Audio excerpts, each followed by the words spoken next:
ሰላምና ጤና በያላችሁበት ይድረሳችሁ ውድና የተከበራችሁ ቤተሰቦቻችን እንደምን አላችሁልን?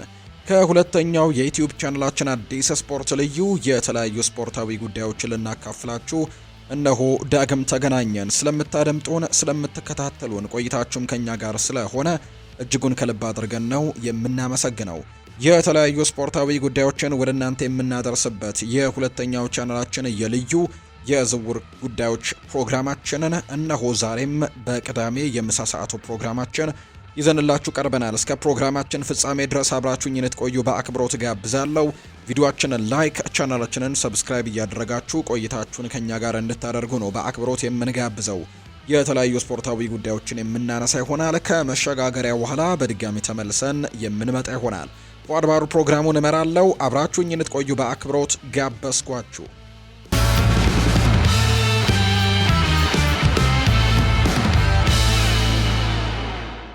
ቸልሲ ለፖርቱጋላዊው የክንፍ ተጫዋች ፔድሮ ኔቶ ድጋፉን ለመቀጠል መወሰኑ ተዘግቧል።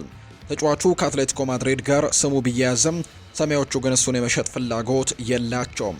ፔድሮ ኔቶ በስታንፈርድ ብሪጅ ከደረሰ ጀምሮ የተደበላለቀ አይነት ብቃትን ነው እያሳየ የሚገኘው። ይህም በክረምቱ የዝውውር መስኮት ስለ ወደፊት ቆይታው ጥርጣሬዎችን እንዲፈጥሩ አድርጎ ነበር። ሆኖም ግን እንደ ቲም ቶክ ዘገባ ከሆነ የቸልሲ ምንጮች የ70 ሚሊዮን ፓውንድ ዝውውር ወሬዎችን አስተባብለዋል። ዘገባው እንደሚያመለክተው የክለቡ አመራሮች በፔድሮ ኔቶ ብቃትም ደስተኛ ናቸው። ስለዚህም እሱን ስለመሸጥ የሚነሱ ወሬዎችን ለጊዜው ችላ ልንላቸው እንችላለን።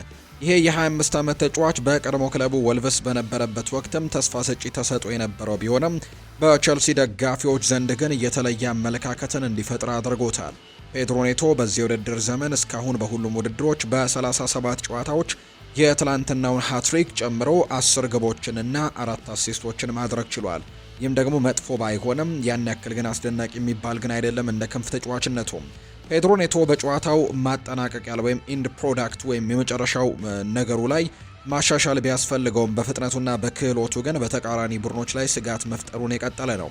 ብዙ ጊዜ የእሱን ሜዳ ላይ መገኘት ብቻ ከሌሎች ተጫዋቾች ሰፊ ቦታን እንዲገኝም ይረዳል ተብሎ ነው የሚታሰበው። በቸልሲ ቤት ተጫዋቾች በየጊዜው ስለሚቀያየሩ ብቃቱን ጠብቆ መቆየት ቀላል እንዳልሆነ መገንዘብም ያስፈልጋል። የለንደኑ ክለብ ተጫዋቹን በየጊዜው በማፈራረቅ ወይም ሮቴሽን በመጠቀም ባለፈ በዝውውሩ ጉዳይ ምክንያት አዳዲስ ተጫዋቾችን የማስገባትና የማስወጣት ልምድ አለው። ፔድሮ ኔቶ ለጊዜው በቸልሲ ቤት ደህንነቱ የተጠበቀ ቢመስልም የቡድኑ አባላት በየጊዜው የሚለዋወጡ ከሆነ ግን የሚፈልገውን አይነት ቅንጅት መፍጠር ለሱም ቢሆን ለሌሎችም ተጫዋቾች ከባድ እንደሚሆንባቸው ነው የተገመተው። ሚኬል አርቴታ ስለ አማካዩ ሚኬል ሜሪኖ አንዳንድ ጉዳዮችን አንስተዋል። ጉዳቱ አሳሳቢ መረጃ ነው ብለዋል። የስፔናዊ አማካይ በአጥንት ስብራት ምክንያት በውድድር ዘመኑ ሳይጠናቀቅ አይቀርም ተብሎ የሚታሰብ ሲሆን ይህም ለአርሰናልና ለዘንድሮ ዋንጫ ለማንሳት ላለው እድልም ትልቅ መርዶ ነው። ምንም እንኳን አርሰናሎች በአሁኑ ወቅት በፕሪሚየር ሊጉ የዋንጫ ፉክክር መሪነቱን ቢይዙም የሚኬል ሜሪኖ አለመኖር ግን በስብስባቸው ውስጥ በከፍተኛ ሁኔታ እንደሚሰማ ጥርጥር የለውም። አማካዩ ጉዳቱ የደረሰበት በኤምሬትስ ስቴዲየም በማንቸስተር ዩናይትድ 3-2 በተሸነፉበት ጨዋታ ላይ ነበር። የቀድሞ የሪያል ሶሴዳድ አማካይ በወሳኝ ወቅቶችም ባለው ጥራትና ሁለገብነትም ለቡድኑ ቁልፍ ተጫዋች ሆኖ ቆይቷል። በተለይም በሚፈልግበት ጊዜ ወቅትም ፊት ላይ በመጠጋት አንድ አጥቂ የመጫወት ችሎታም ለአርቴታ ትልቅ መሳሪያ ነበር። ሚኬል ሜሪኖ ለፕሪሚየር ሊጉ ግዙፍ ክለብም ወሳኝ ግቦችን በማስቆጠርና በአማካይ ክፍል ላይ ጣልቃ የማድረግም ልምድን እንዲሁ ተዳምሮ እንደነበር ነው የሚነገረው። አርቴታና እንዲሁ አርሰናልም ተጫዋች አሁን ላይ የእሱን የረጅም ጊዜ ከሜዳ መራቅን ተረድተው በቡድን ውስጥም ሌላ መፍትሄን መፈለግ ሳይኖርባቸው አልቀረም። አርቴታ ለአርሰናል ይፋዊ ድረገጽን በሰጠው መግለጫ ሲናገር ዶክተሮቹ የቀዶ ጥገናው በሄደበት መንገድ በጣም ደስተኛ ይመስሉኛል። አሁን የረጅም ጊዜ ሂደት ጅማሩ ላይ ነን። የምናወራው ስለ አጥንት መሰበርም ነው ሲል የተናገረው። ስለዚህም ጊዜውን እናከብራለን። እሱም ማገገሙን ለማፋጠን የሚችለውን ሁሉ እንደሚያደርግ እርግጠኛ ነኝ። ስለ ጊዜው ካወራን ወራትን ሊወስድ ይችላል። 3፣ 4 ወይም 5 ወራትም ሊሆን ይችላል። በትክክል አናውቅም ሲል ነው የተናገረው አሰልጣኝ ሚኬል አርቴታ። አርሰናል በዚህ የውድድር ዘመን ፕሪሚየር ሊግን፣ ቻምፒየንስ ሊግን፣ ኤፍኤ ካፕንና ካራባው ካፕን ለማሸነፍም አልመው እየተጓዘ ባለበት ወቅት የሚኬል ሜሪኖ ጉዳትም በትልቅ እንቅፋትም ወጥቷል። ምንም እንኳን ክለቡ ባለፉት የዝውውር መስኮቶች የተጫዋቾች ጥልቀትን ቢገነባም እንደ ሜሪኖ ያለ በተለያዩ ቦታዎች ላይ መጫወት የሚችልና ወሳኝ ጎሎችን የሚያስቆጥር ተጫዋች ማጣት ሁልጊዜም ከባድ ነው። የአርሰናል የቅርብ ጊዜ ፈተናም ከብሬንትፈርድ ጋር የሚደረገው ጨዋታ ቢሆንም በሚቀጥሉት ሳምንታት ግን ከባድ ፈተናዎች ይጠብቋቸዋል። በቅርቡ በፕሪሚየር ሊጉ ከቶትንሃምና ከቼልሲ ጋር የሚገናኙ ሲሆን በእነዚህ የለንደን ደርቢዎች የአርቴታ ስብስብ ጥልቀትና ጥራትም በከፍተኛ ሁኔታ ይፈተናል። ሆኖም ግን ከአርቴታ እይታ አንጻር የአማካይ ክፍሉ አሁንም ጠንካራ ነው። እንደ ዴክላን ዋይስ፣ ማርቲን ዙቢሜንዲና ክሪስቲያን ኖርጋርድ ያሉ ተጫዋቾችም በእጁ ላይ እንደሚገኙ ጭምር ይታወቃል። የእንግሊዝ ብሔራዊ ቡድን አሰልጣኝ ቶማስ ቱሄል አዲስ ውል መፈረሙን ካስታወቀ በኋላ በዚህ ክረምት በሚደረገው የዓለም ዋንጫ ላይ ስላለው እቅድም ይፋ አድርጓል። ጀርመናዊው ታክቲሽያን ከሶስቱ አናብስቶች ጋር ያለው ውል በማራዘሙ ደስተኛ መሆኑን ከገለጸ በኋላ መጀመሪያ ኃላፊነቱን ሲረከብ ግን ለምን ለረጅም ጊዜ ለመፈረም እንዳልፈለገ አብራርቷል። ቶማስ ቱሄል እንደሚለው መጀመሪያ ላይ በዓለም ዋንጫ ላይ ያለው ትኩረት እንዳይከፋፈል ፈልጎ ነበር። አሁን ግን በእቅዱ ላይ ሙሉ ትኩረትና በራስ መተማመን ስላለ ከውድድሩ በኋላም በሚኖረው ቆይታ ራስን አሳልፎ ለመስጠትም ወስኗል። ቶማስ ቱሄል ለእንግሊዝ እግር ኳስም ቡድን ይፋዊ ድረገጽ ሲናገር መጀመሪያ ለ18 ወራት ብቻ የፈረምኩት በራሴ ፍላጎት ነበረ። በዓለም ዋንጫው ላይ ያለኝ ትኩረት እንዲቀንስ አልፈለኩም። ነገር ግን አሁን ላይ በስራው ላይ ከ1 ዓመት በላይ ቆይቻለሁ። ትኩረቴም እንዳይከፋፈል በእርግጠኝነት መናገር እችላለሁ ሲልም ጭምር ነው የተናገረው። ማንን መምረጥ ወይም ኖሚኔት እንደምፈልግም እንዴት እንደምመርጥና በዓለም ዋንጫው ላይ የራሳችንን እንዴት ማቅረብ እንዳለብኝም እጅግ በጣም ግልጽ የሆነ እቅድ ነው ያለኝ። ይህ አዲስ ውል ከዓለም ዋንጫ በኋላ እንደምቀጥልና በኔሽንስ ሊግ እንደምንሳተፍም ግልጸኝነት ተሰምቶኛል ብሏል። እንግሊዝ በዚህ ክረምትም በሚደረገው የዓለም ዋንጫ ላይ እንደ ፈረንሳይ፣ ስፔንና የወቅቱ አሸናፊ አርጀንቲና ሁሉ ለዋንጫው ቅድሚያ ግምት ከሚሰጣቸው ሀገራት አንዷ ናት። ቶማስ ቱሄል በክለብ እግር ኳስ ትልቅ ልምድ ያለው ሲሆን በቼልሲ ቆይታውም በቻምፒየንስ ሊግ እንዲሁም እንደ ባየር ሚኒክ ባሉ ፓሪስ ሰን ዠርሜን ባሉ ትልልቅ ክለቦችና ዋና ዋና ጨዋታዎችንም አሸንፈዋል። ከዛ በተጨማሪ ይህ የ52 ዓመት አሰልጣኝ በእንግሊዝ ብሔራዊ ቡድን እስካሁን ካደረጋቸው 10 ጨዋታዎችም 9ኙን በማሸነፍ አስደናቂ ስኬትን እያስመዘገበ ነው። ጋሬት ሳውዝጌት እንግሊዝን ለ2 የፍጻሜና ለ1 የግማሽ ፍጻሜ ውድድሮች ያበቃ ሲሆን አሁን ደግሞ እንደ ቶማስ ቱሄል ያለ ተከታታይ ዋንጫዎችን የማሸነፍ ልምድ ያለው አሰልጣኝ ቡድኑን ያንን የመጨረሻ እርምጃ እንዲራመድና ከረጅም ዓመታት በኋላ ዋንጫ እንዲያነሳም ይረዳዋል ተብሎ ተስፋ ተጥሎበታል። እንግሊዝ እንደ አውሮፓውያኑ አቆጣጠር በ1966 የዓለም ዋንጫን ካሸነፈች በኋላ እስካሁን ሌላ ትልቅ ዋንጫን ለማንሳትም በመጠባበቅ ላይ ትገኛለች። ሊቨርፑል በዚህ ክረምት የመስመር ማጥቃት ክፍሉን ለማደስ አማራጮችን እያጠና ሲሆን ክሪስቲያን ፖሊሲክ በእጩነት ከቀረቡት ስሞች መካከል የሚጠቀስ ነው። ጣሊያናዊው ጋዜጠኛ ኒኮላ ሺር እንደዘገበው ከሆነ በጣሊያን ያለው የውል ማራዘሚያ ሁኔታ እርግጠኛ ባለመሆኑ ሊቨርፑሎች የኤሲ ሚላኑን የመስመር ተጫዋች ሁኔታን በቅርበት እየተከታተሉ ይገኛሉ። የ27 ዓመቱ ክሪስቲያን ፖሊሲክ ከኤሲ ሚላን ጋር እስከ 2027 የሚያቆየው ውል ያለው ሲሆን ክለቡ ውሉን ደግሞ እስከ 2028 ሊያራዝም የሚችልበት አማራጭም አለው። ምንም እንኳን ይህ የአሜሪካ ብሔራዊ ቡድን ኮከብ በሳንሴሮ ደስተኛ እንደሆነና አዲስ ውል እንደሚቀርብለት ቢጠበቅም እስካሁን ግን ይፋዊ ድርድር ግን አልጀመረም። በሜዳው ላይ ባለው ብቃት ክሪስቲያን ፖሊሲክ ውጤታማ የውድድር ዘመን እያሳለፈ ሲሆን በ20 ጨዋታዎችም 10 ግቦችንና 2 ለጎል የሆኑ ኳሶችንም በማመቻቸት ለሚላን የአጥቂ መስመርም ያለውን ዋጋ በትልቁ አሳይቷል። ሊቨርፑል ቤት የአጥቂ ክፍል ጥልቀትን የመጨመር አስፈላጊነት ጨምሯል። የሉዊስ ዲያዝ ወደ ባየር ሚኒክ መጓዝም እንዲሁም ደግሞ የኮዲ ጋክፖና የሙሐመድ ሳላህ ብቃትም መዋዠቅ ክለቡን ወዲያውኑ አስተዋጽኦ ሊያበረክት የሚችል አስተማማኝ የመስመር አማራጭም እንዲፈልግ አድርጎታል። ክሪስቲያን ፖሊሲክ በሁለቱም መስመር አጥቂዎች ስፍራዎች ላይ ወደ መሃል ላይም የመጫወቱን ለገብነት ችሎታ ለሊቨርፑል ተመራጭ ያደርገዋል። ቀደም ሲል በቼልሲ የነበረው የፕሪሚየር ሊግ ልምድም እና ደግሞ ከሊጉ ጋር ለመላመድም ስጋቱን ይቀንሰዋል። ሊቨርፑል እንደ አርቢ ለብዚሹ ያን ዲያማንዴ ካሉ ወጣት ተስፋዎች ጋርም ስሙ ቢያዝም ክሪስቲያን ፖሊሲክ ግን ይበልጥ የተረጋገጠና ዝግጁ የሆነ መፍትሄ ይሆናል ተብሎ ነው የሚታሰበው። ኤሲ ሚላን በክሪስቲያን ፖሊሲክ ውል ላይ የማራዘሚያ አማራጭም ስላለው እሱን ደግሞ ለመሸጥ ምንም አይነት አስቸኳይ ግፊቶች የሉበትም። ሆኖም ግን የአዲስ ውል ድርድሩ የሚቆም ከሆነ ከሊቨርፑል ተመጣጣኝ ክፍያንም ለማቅረብ የሴሪኤው ክለብን ለመፈተንም ይችላል ነው የተባለው። ሁኔታው ይበልጥ የሚወሰነው በሚላን የክረምት እቅዶች ላይ በሌሎች ቦታዎች ላይም ባለ መዋለ ንዋይን የማፍሰስ ባለው ፍላጎት ላይ ነው። ሚላን ተጫዋቹን የወደፊት ቆይታን ለማረጋገጥ የሚወስደው እርምጃ ወይንም ደግሞ በሩን ክፍት መተው ይህም ደግሞ የዝውውር ወሬን ወደ እውነትነት ይቀይሯል ወይ የሚለው የሚወሰን ይሆናል ተብሎ እንደሚጠበቅ ነው ዘገባዎቹ የጠቆሙት። ብራይተን ኤንድ ሆቭ አልቢየን አቋማቸውን በግልጽ አስታውቀዋል። ካርሎስ ባሌባ ከ100 ሚሊዮን ፓውንድ በታች በሆነ ዋጋ ከአሜክስ ስቴዲየም አይለቅም ነው የተባለው። እንደ ቲም ቶክ ዘገባ ከሆነም የጠየቁት ዋጋ ግምት ሙሉ በሙሉ ካልተሟላ በስተቀር ከበርካታ ታላላቅ ክለቦች የሚቀርብላቸውን ከፍተኛ ፍላጎት ለመቋቋም ተዘጋጅተዋል። ካርሎስ ባሌባ በፍጥነት በፕሪሚየር ሊግ ውስጥ ካሉ ተስፋ ሰጪ ወጣት አማካዮች አንደኛው ሆኖ ነው ራሱን ያቋቋመው። ይሄ ካሜሮን ብሔራዊ ቡድን ተጫዋችም ያሳየው የአትሌቲክነት ብቃት፣ መረጋጋትና ጥንካሬው የብራይተንን አማካይ ክፍልም ከፍ አድርጎታል። ኳስ የመንጠቅ ችሎታው በልበ ሙሉነት የኳስ ማከፋፈል ብቃቱ ጋር ተዳምሮ በ2023 ወደ ቼልሲ በመዘዋወር የብራይተን የድርድር አቅም መለኪያም ደግሞ ከሆነው የቀድሞ ክለቡ ኮከብ ሞይስ ካይሴዶ ጋር እንዲነጻጸር አድርጎታል። ማንቸስተር ዩናይትድ በብራይተኑ አማካይ ላይ ያለውን ፍላጎትንም አድሷል። ተጫዋቹን ለማስፈረም በጽናት ስማቸው ከሚጠቀሱ ክለቦች መካከል ማንቸስተር ዩናይትድ አንደኛው ሲሆን ባለፈው ክረምትም ካርሎስ ባሌባን ለማስፈረም ሞክሮ በዋጋው ምክንያትም ሳይሳካለት ቀርቶ ነበር። አሁን ግን ሁኔታዎች ቀይረዋል። ካሴሜሮ ክለቡን ለመልቀቅም መዘጋጀቱን ተከትሎ የአማካይ ክፍልን ማጠናከር ቀዳሚ ተግባር መሆኑን ነው። ዩናይትድ የረጅም ጊዜ ተተኪ ማግኘት ከፍተኛ ግፊት አለበት። የካርሎስ ባሌባ እድሜና የፕሪሚየር ሊግ ልምዱ በክለቡ ተመራጭ መፍትሄ ያደርገዋል።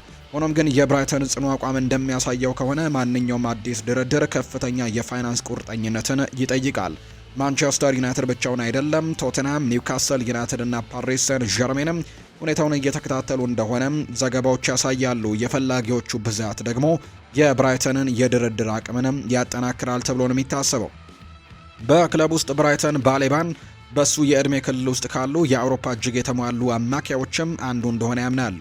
የእሱ የመጨረሻ የብቃት ደረጃም ከካይሴዶ ጋርም እኩል እንደመሆኑ ስለሚያምኑ ሌላኛው ውድ ንብረታቸውን በርካሽ ላለመሸጥም ቆርጠዋል። ታላላቅ ክለቦች ተጫዋቹን ቢከቡትም የብራይተን የማይናወጥ የ100 ሚሊዮን ፓውንድ ዋጋ ለወጣቱ አማካይ ያላቸውን ከፍተኛ ግምትም እንደሚያሳይ ነው ዘገባዎች እየወጡም የሚገኙት። አንጌ ፖስትኮግሉ ኦቨርላፕ ፕሮግራም ላይ በሰጠው አስተያየት ቀድሞም ክለቡ ቶተንሃም ላይ ብርቱ ትችትን የሰረዘረ ሲሆን ስለ ሰሜን ለንደኑ ክለብ ተመሳሳይ ቅሬታን ሲያቀርብም የመጀመሪያው አይደለም። ይህ የአውስትራሊያ ታክቲሽያን ባለፈው የውድድር ዘመን ማብቂያ ላይ የዩሮፓ ሊግ ዋንጫን በማንሳት ክለቡ ከ20 ዓመታት በኋላ የመጀመሪያውን ዋንጫ እንዲያገኝ ቢያደርግም ከስራ ግን ተሰናብቷል። 8 ወራት ብቻ ያለፉ ቶማስ ፍራንክም በማውሪዚዮ ፖቼቲኖ ዘመንም የነበረውን ስኬት መድገም ባለመቻላቸውና አስቸጋሪ ጊዜ እያሳለፈ ባለው ቶትናም ቤትም ሳይሳካላቸው ከስራቸው ተሰናበቱ። ስፐርስ እንደ አንቶኒዮ ኮንቴና ዦዜ ሞሪኒዮ ያሉ ታላላቅ አሰልጣኞችን የመቅጠር ችግር የለባቸውም። ሆኖም ሁሉም አሰልጣኞች ከክለቡ ባህል ወይም ካልቸር ጋርም በተመሳሳይ ችግሮች እየገጠሟቸው መሆኑ ግልጽ ነው።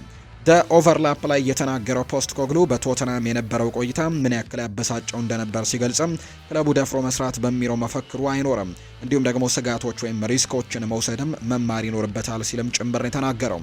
ወጪያቸውን እናም በተለይም የደሞዝ መዋቅራቸውን ስታዩ እነሱ ትልቅ ክለብ አይደሉም ብሏል። ለማሸነፍም አንዳንድ ስጋቶችን መውሰድ እንዳለበት የተረዱ አይመስለኝም። ቶተናም እንደ ክለብ እኛ ከትልልቆቹ አንዱ ነን እያለ ቢሆንም እውነታው ግን አይደለም። የፖስትኮግሉ ብስጭትም አንቶኒዮ ኮንቴ ከስራው ከመልቀቁ ጥቂት ቀደም ብሎ ከተነገረው ንግግር ጋር ተመሳሳይነት አለው። አንቶኒዮ ኮንቴ ስለ ቶተንሃም ታሪክና ስለዚህ ክለብን ባለቤት በመጋቢት 2023 እንደ አውሮፓውያኑ አቆጣጠር ኮንቴ በዳንኤል ሌቪ ስር ስላለው የክለቡ የስኬት ጥማትም ማጣትም የሚመለከት ብስጭቱን ገልጾት ነበር። የቶተንሃም ታሪክ ይሄ ነው። ባለቤቱ እዚህ ካሉ 20 ዓመት ሆኗል። ነገር ግን ምንም አላሸነፉም። ለምን? ጥፋቱ የክለቡ ብቻ ነው ወይንስ ደግሞ እዚህ የቆዩት አሰልጣኞች በሙሉ? እኔ እዚህ የነበሩት አሰልጣኞችን አይቻለሁ። የአሰልጣኞቹን ስም በማጥፋት ሌላውን ሁኔታ ለመጠበቅም ነው የሚሞክረው። እስከ ዛሬ ሁኔታውን ለመደበቅ ሞክሬ ነበር፣ አሁን ግን አልደብቅም። ምክንያቱም ዛሬ ያየሁት ነገር ተቀባይነት የሌለው ነው። ለደጋፊዎቹም ጭምር በዚህ መንገድ መቀጠል ከፈለጉ አሰልጣኞችን ደጋግመው መቀየር ይችላሉ። ነገር ግን ሁኔታውን ግን በጭራሽ አይቀይሩትም፣ እመኑኝ ሲል ነው የተናገረው። ክለቡ ለዝውውር ገበያው ተጠያቂ ነው። እያንዳንዱ አሰልጣኝ ተጠያቂ ነው። ተጫዋቾቹ የት ናቸው? ተወዳዳሪ መሆን ከፈለጋችሁ ይህንን ገጽታ ማሻሻል ይኖርባችኋል። በአሁኑ ወቅት ግን የዝቅተኛ ደረጃ ላይ ነው የሚገኘው። ጆዜ ሞሪኒዮ ከቶተናም ጋር ምንም አይነት ቁርኝትም አልነበረውም። ምንም እንኳን ሞሪኒዮ እንደ ፖስትኮግሉና ኮንቴ ዝርዝር መረጃም ባይሰጥም እሱም ግን ከስፐርስ ጋር ትልቅ ችግር እንደነበረ ነው ግልጽ ያደረገው። የቶትናም ደጋፊዎች በስህተት እንዳይረዱኝ ተስፋ አደርጋለሁ፣ ነገር ግን በታሪኬ ጥልቅ ስሜት የሌለኝ ብቸኛው ክለብ ቶተንሃም ነው።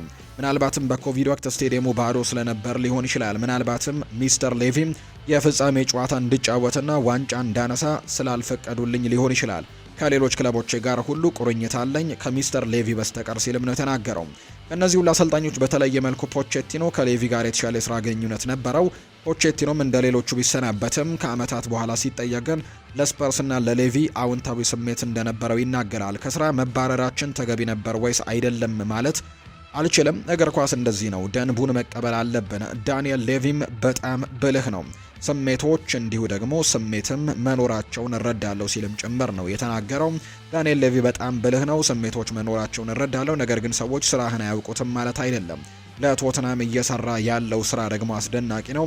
ከ20 ዓመታት በፊትም የነበረው ቶትናምና የአሁኑን ስታዩ ደግሞ ለውጡን ትረዳላችሁ ሲልም ጭምር ነው የተናገረው።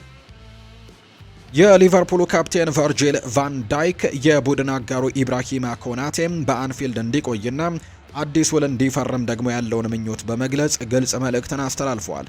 ሊቨርፑሎች በአሁኑ ወቅት ከኢብራሂማ ኮናቴ ጋር በተያያዘ አሳሳቢ ሁኔታ ላይ ይገኛሉ። ምክንያቱም የዚህ ፈረንሳዊ ኢንተርናሽናል ውልም ወደ ማብቂያው እየተቃረበ ሲሆን በዘንድሮ ክረምት ደግሞ ነፃ ተጫዋች ወይም ፍሪ ኤጀንት የመሆን እድሉ ሰፊ ነው ተብሏል። ዳቪድ ኦርነስቲን በኤክስ ገጹ ላይ እንዳሰፈረው የ26 ዓመቱ ተከላካይ እስካሁን ከሊቨርፑል ጋር አዲስ ውል ላይ ስምምነት ላይ አልደረሰም።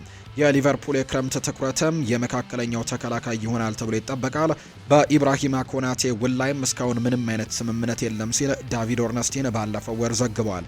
አሁን ደግሞ ቨርጂል ቫን ዳይክ በጉዳዩ ላይ አስተያየቱን የሰጠ ሲሆን ለቡድን አጋሩ ያለውን ከፍተኛ ግምትም እንዲቆይም ያለውን ፍላጎትም ግልጽ አድርጎ ተናግሯል።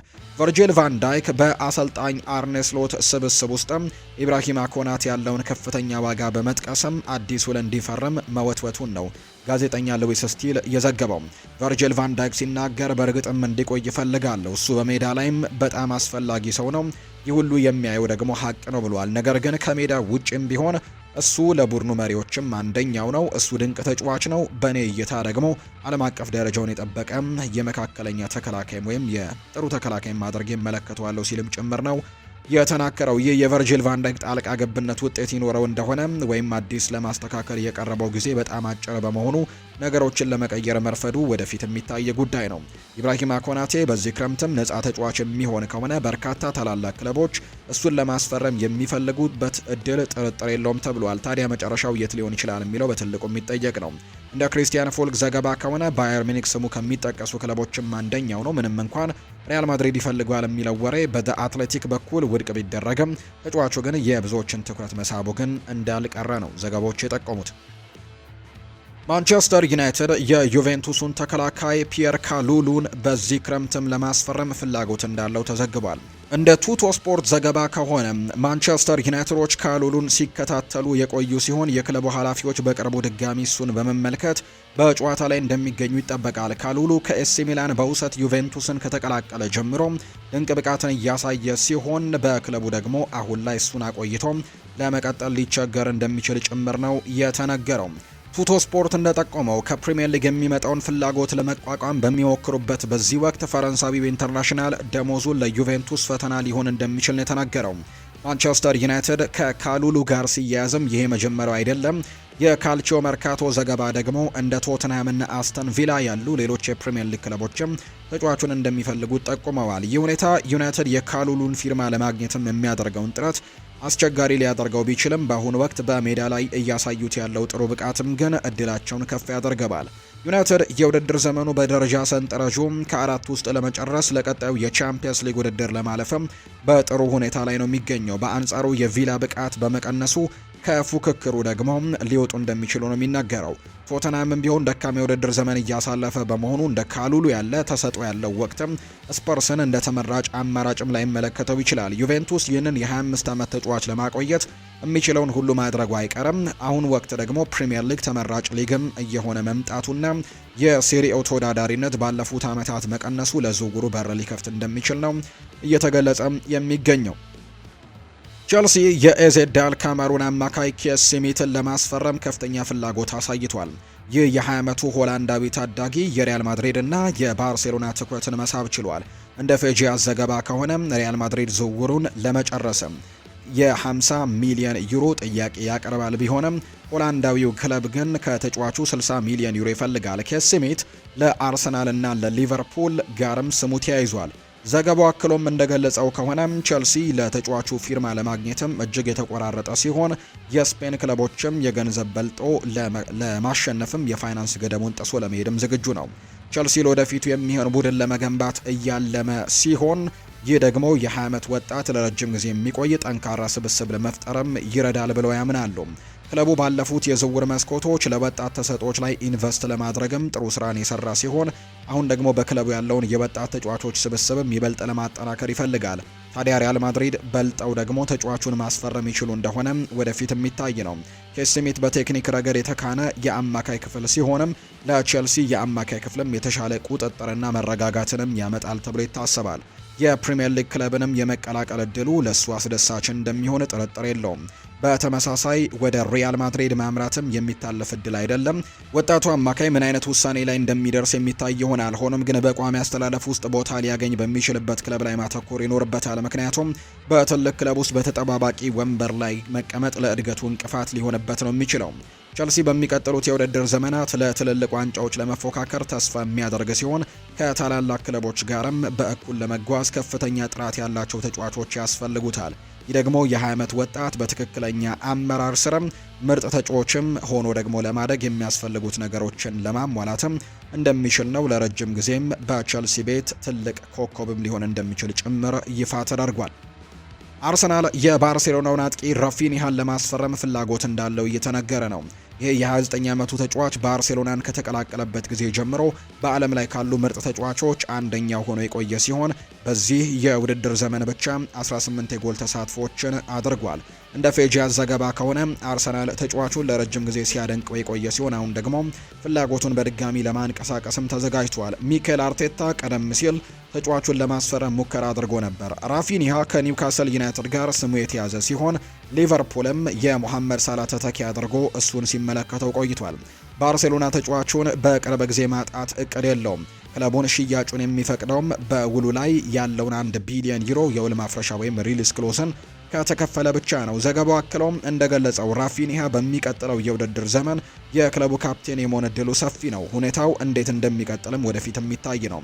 አርሰናል በመስመር ማጥቃት ክፍሉ ላይ ተጨማሪ ጥራትና ጥልቀት ያስፈልገዋል። በሜዳው የመጨረሻ ክፍል ላይ እድሎችን መፍጠር የሚችልና በማጥቃት ረገድ ያልተጠበቁ ነገሮችን የሚያደርግ ተጫዋች ይፈልጋሉ። ምንም እንኳን እንደ ኤብሪቼ ኢዜና ኖኒ ማንድዋይኬ ያሉ ተጫዋቾችን ቢያስፈርምም ተጫዋቾቹ ከተጠበቀው በላይ ውጤታማ መሆን ግን አልቻሉም። ራፊኒሃ ከሁለቱ ተጫዋቾች የተሻለ ጥራት እንደሚኖረው የታወቀ ነው። ሆኖም ግን ዝውውሩ የመሳካት እድሉ እጅግ በጣም አነስተኛ ነው። አርሰናል ወደ ሌላ አማራጭ ለመዘወር መወሰኑን ማየቱ አስደሳች ያደርገዋል። ተጫዋቹ በባርሴሎና ደስተኛና ረክቶ እንደሚገኝም ክለቡንም የመልቀቅ ፍላጎት እንደሌለው ተዘግቧል። ስለዚህም አርሰናል የስፔኑን ክለብም ሆነ ተጫዋቹን በቅርቡ ማሳመን እንደሚችል እንመለከታለን።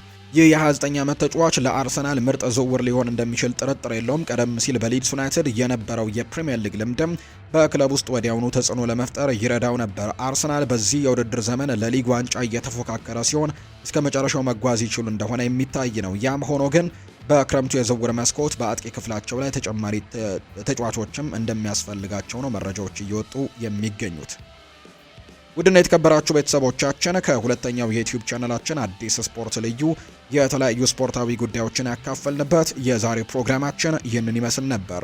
ስለምታደምጡን፣ ስለምትከታተሉን፣ ቆይታችሁን ከኛ ጋርም ስለምታደርጉ እጅጉን ከልብ አድርገን ነው የምናመሰግነው። ፉአድ ባህሩ የዛሬውን ፕሮግራም እየመራው ከእናንተ ጋር ቆይታን አድርጌያለሁ። በቀጣይ ፕሮግራሞቻችን ሌሎች የተለያዩ አዳዲስ ስፖርታዊ ጉዳዮችን ይዘን በድጋሚ እንገናኛለን። መልካም ጊዜ እንዲሆንላችሁ ነው በአክብሮት የምመኘው።